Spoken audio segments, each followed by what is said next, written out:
I'm reading a book now, and it's called God Will Work With You But Not For You.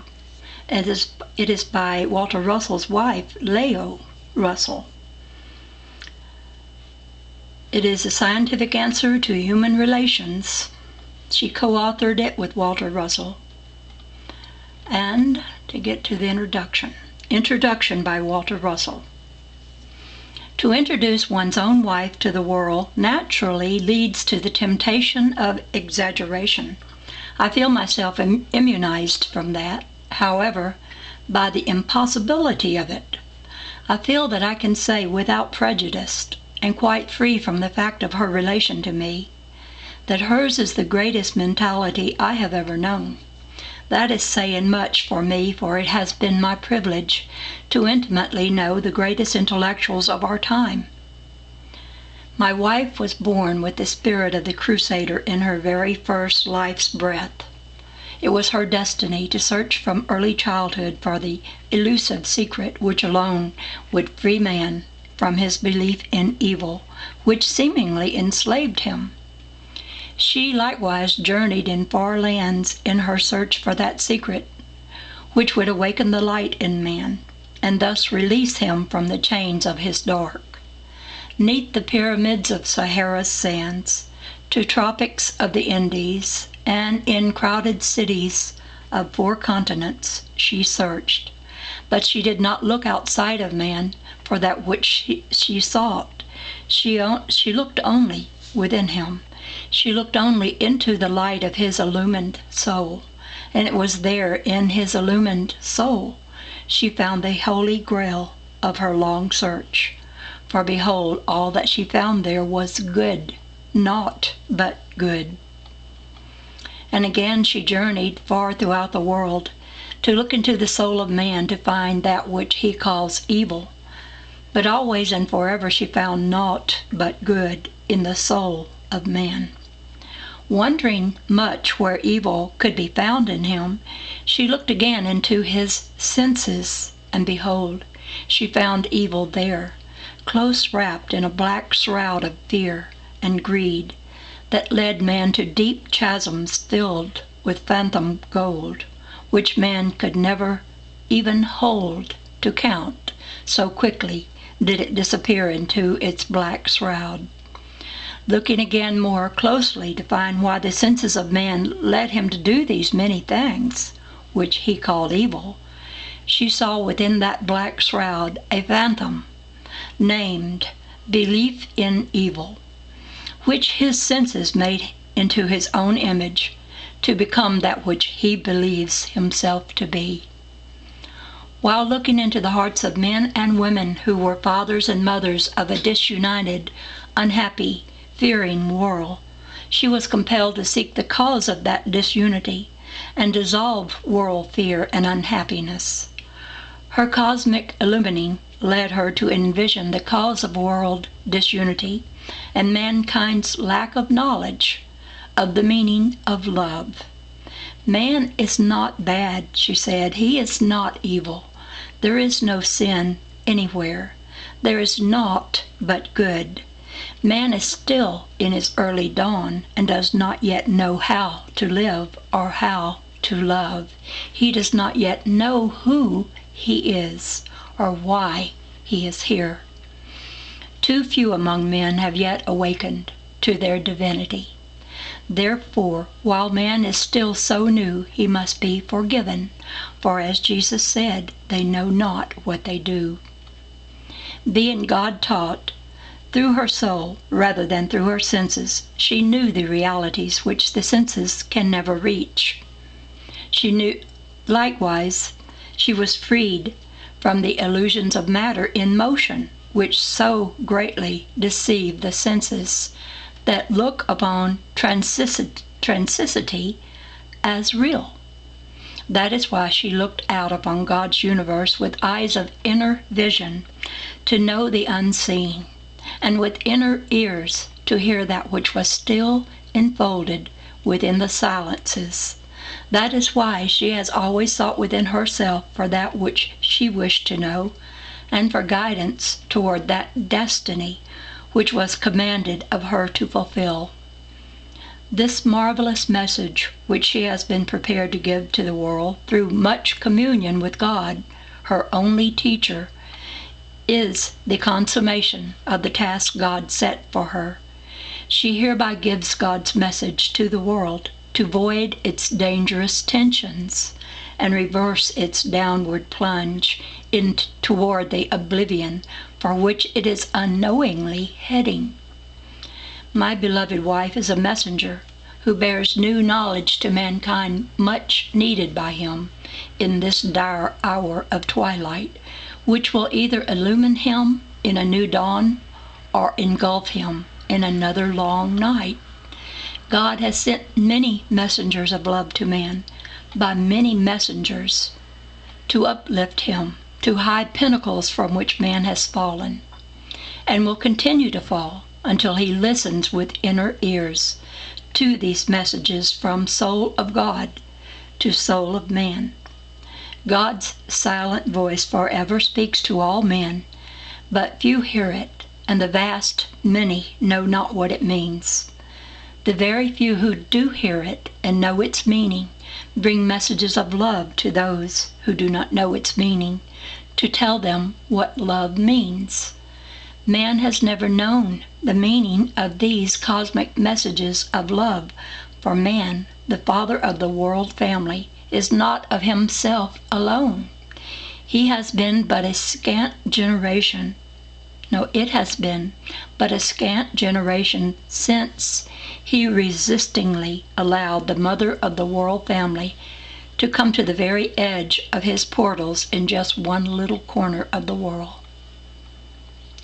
All her life, my wife has known that the cause of all world disaster and disunity has been because the world family is without a mother. That which happens to one motherless home is happening to the whole world home. God made fathers and mothers to share equally in the building of their homes. Where man is master in his home, love and unity cannot abide therein. Until man knows God's law and shares equally with women in the management of the great world home, there will be the disunity of a warring world of fear unto the end of eternity. Civilization will forever fall as this one is now falling, until the one whole world family is equally balanced by the qualities of both the father and the mother.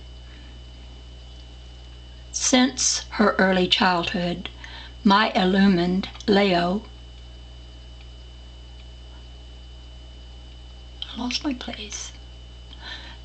Since her early childhood, my illumined Lao has held to the vision of the great world fault, and to the conviction that her destiny compelled her to arouse all thinking men and women to the necessity of uniting as one father-mother to bring love, romance, peace, and happiness to this unhappy, fearing world. The message contained herein is the first step toward that world transformation. The next step must be initiated by women who will be aided by the most liberal of intellectual men to bring a balanced civilization into being, which will endure forever.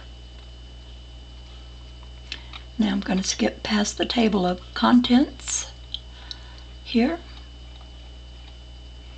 Part 1. I must say to myself that I ruined myself, and that nobody great or small can be ruined save by his own hand. And that is a saying by Oscar Wilde.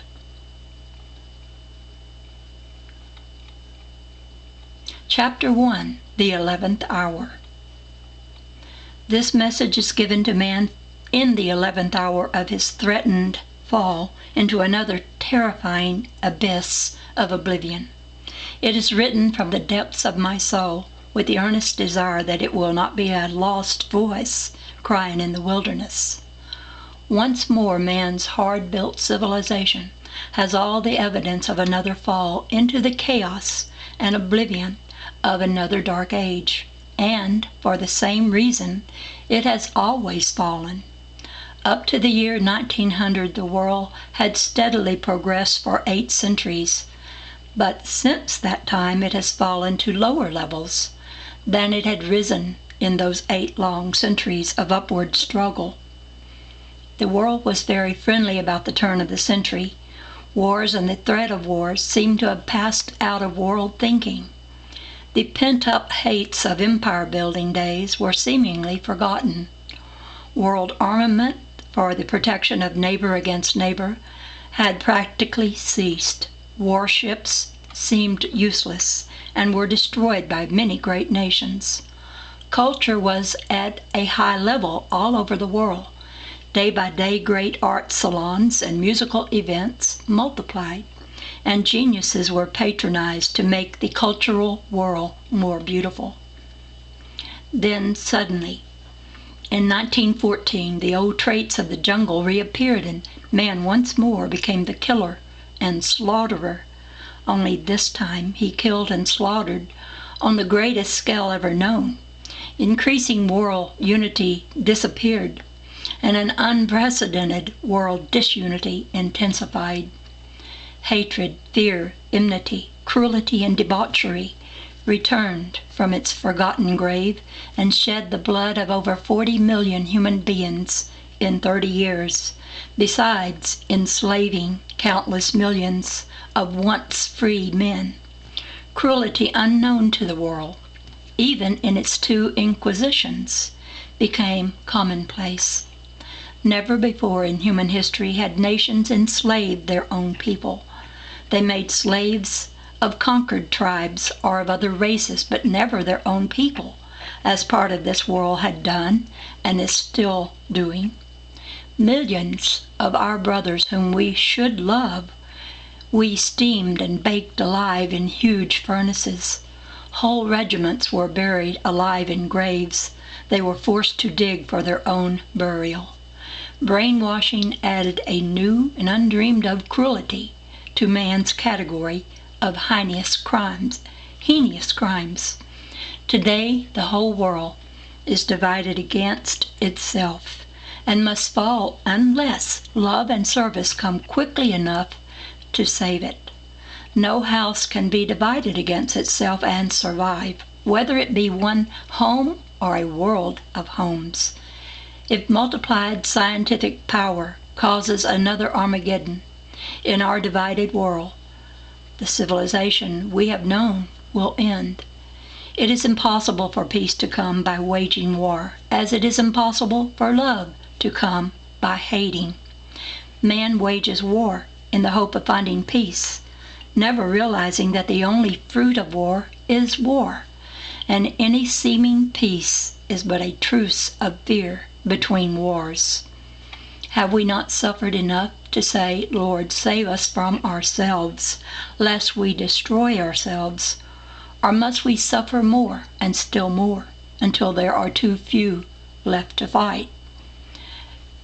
God's plan is for man to learn the lesson of love upon which the universe is based.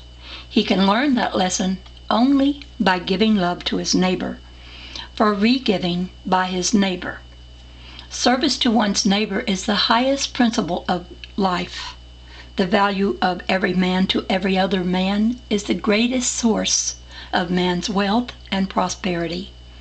World peace and happiness can only be acquired by the realization of man's asset value to man, and the conservation of that value by mutual service.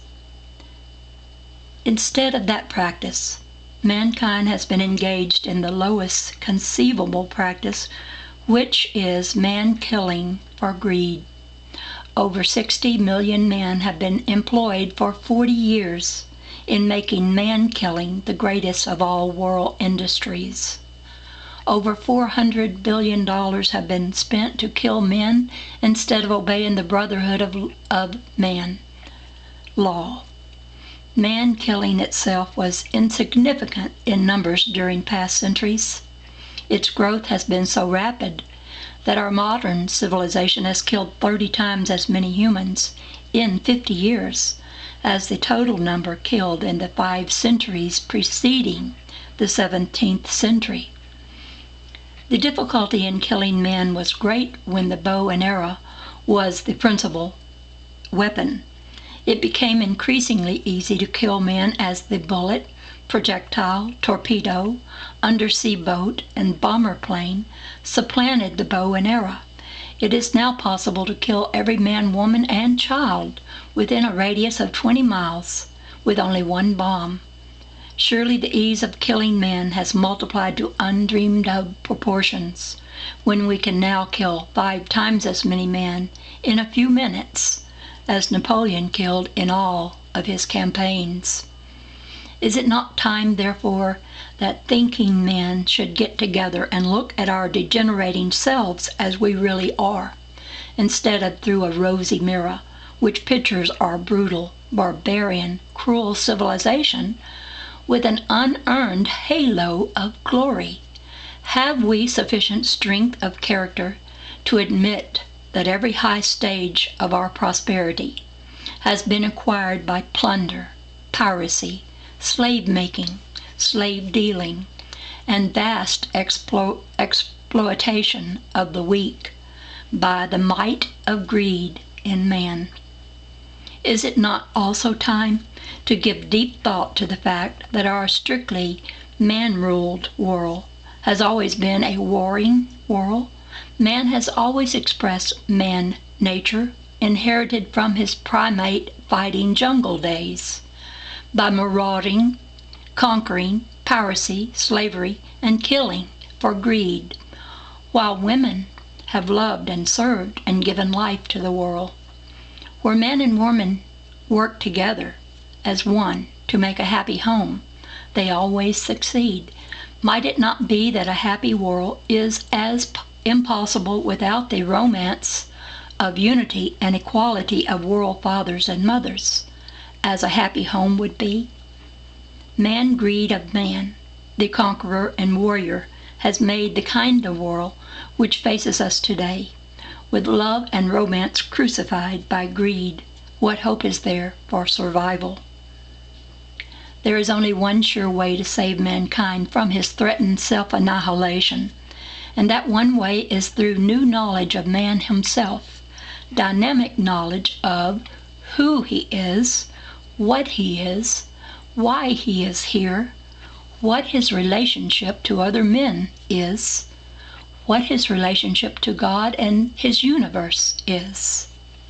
With this basic knowledge, he will know his purpose on earth and knowingly work with God who created him, instead of destroying himself by his own hand in working against God as he is now doing. Ever since man emerged from the jungle of his beginnings, he has been trying to discover himself. Ever since that silent voice within him began to be faintly heard at the dawn of his consciousness, he has been forever asking, who am I? What am I? Why am I here? Long centuries have passed, and man still asks those unanswered questions. Man himself is the greatest mystery of the as yet unknown. He has conquered the seas, the skies, the elements, and the very forces which move the universe. Man, the great discoverer of many things, has not yet discovered himself. He does not yet know man. He still despairingly asks, who am I, what am I, and why am I here? The time has come when man can know, if he will but listen with inner ears to the silent voice within himself.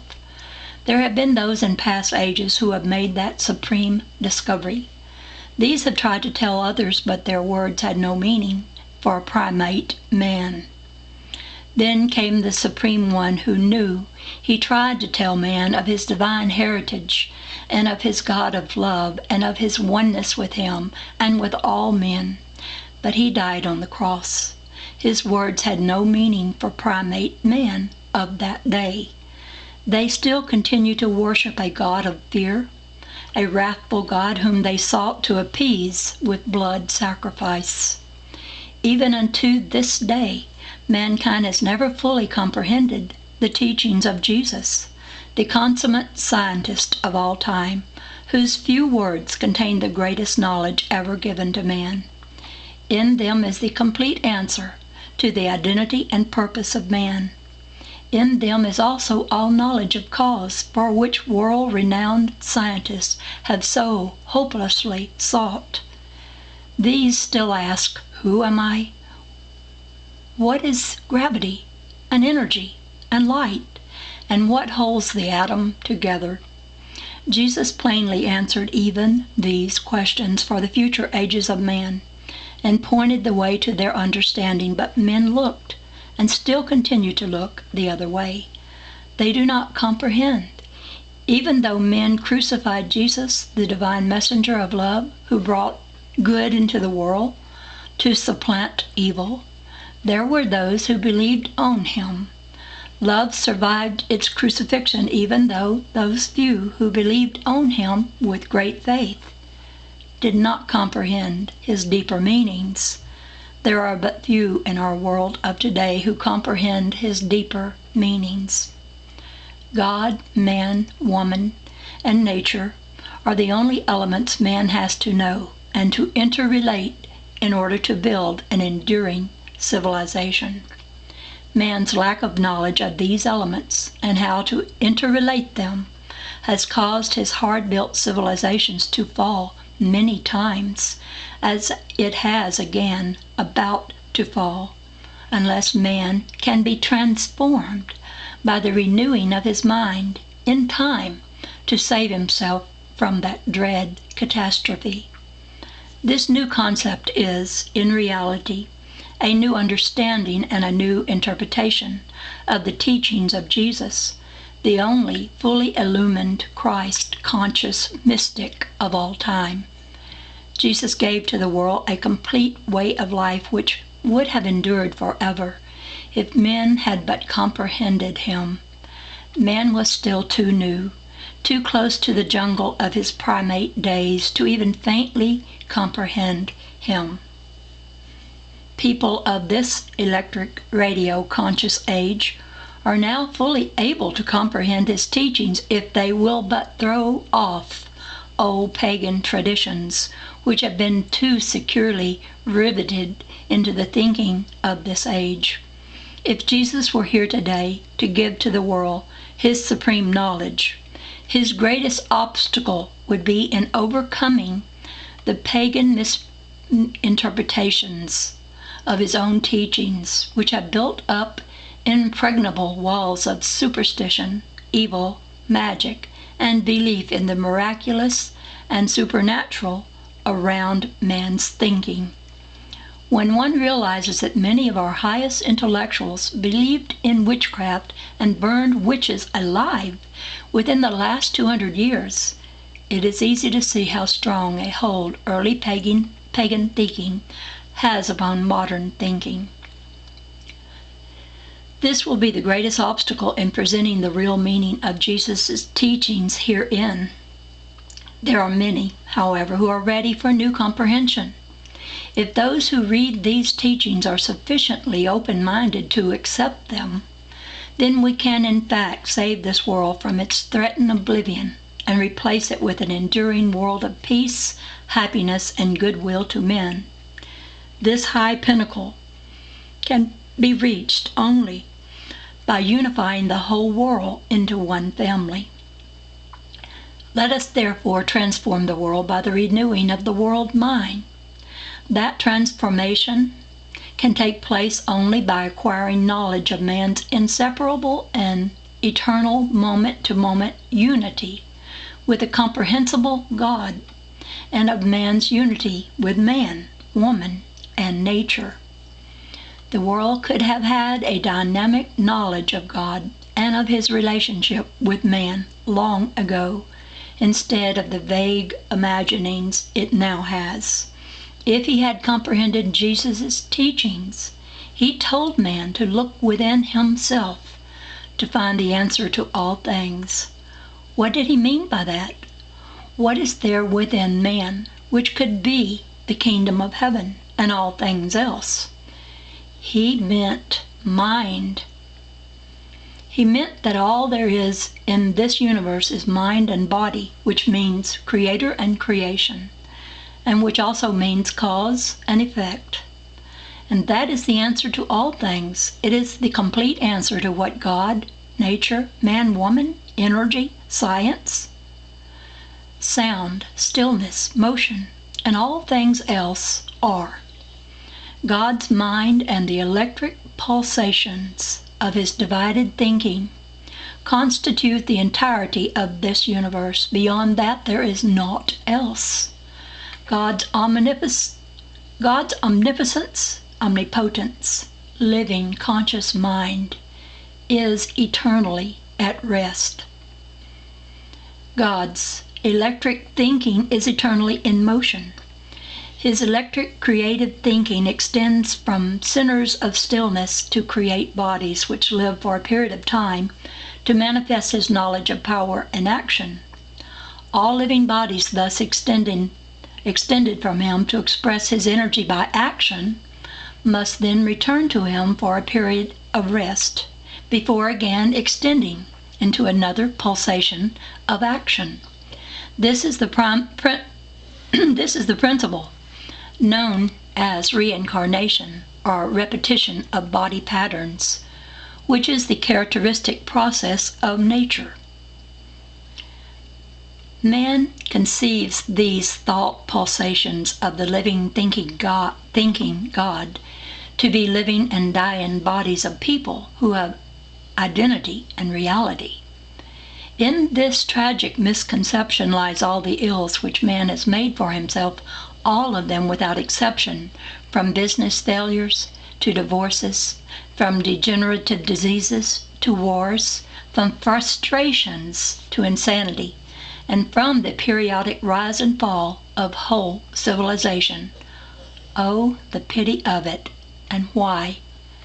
Simply because men of that day did not comprehend what Jesus meant when he plainly told them that they could find God within themselves, and then all things else would be added unto them.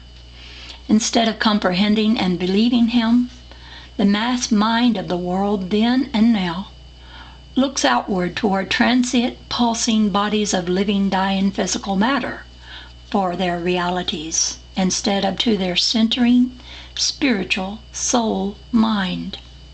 Man did just the opposite of what Jesus taught, and made for himself a way of life which has always led to catastrophe and oblivion. He looked outside of himself for his sense of values, and chose transient, pulsing, living, dying bodies of material things for his choice possessions, which he thought would enrich him. He looked away from his spiritual self to find love and happiness in mere sensation of interchange with physical bodies of pulsing motion, which had naught but motion in them to give. He looked away from the one great reality within which all power reposed, into the unreality of transient materialism for the power he coveted, and took unto himself a mirage which dissolved itself in its own emptiness. Even the greatest of intellectuals looked the other way, away from the still fulcrum source of all energy, to endow pulsing vibrations of motion with energy. Even they looked for cause in the transient effects of cause. Is it any wonder, then, that the old way of life which man has chosen to follow has never led him to happiness and peace? Has any way of life ever led to happiness, peace, and prosperity which was based upon greed for material possessions and power? Not one thing of man's creating has endured when man looked outward and away from the spirit which centered him. On the other hand, those immortal creations of man which have endured and will endure as long as civilization lasts are those works of the spiritual geniuses who have been illumined by the awakening of that divine spark which centers every man. Such words are created in the ecstasy and inspiration of their mind source, and reflect the rhythms of God's thinking in them, while the works of man bodies, who know naught but the rhythms of body sounds, live but for the day and are forgotten. The new way of life, which is based upon God awareness within, is now necessary, else we perish. Man's old way of life has always built a world of fear, hatred, enmity, and disunity, the policy being to take from his neighbor that which he wanted for himself by the power of might over right. The old way, which has proved so disastrous, was based upon taking, which created enemies who show their hatred by retaking.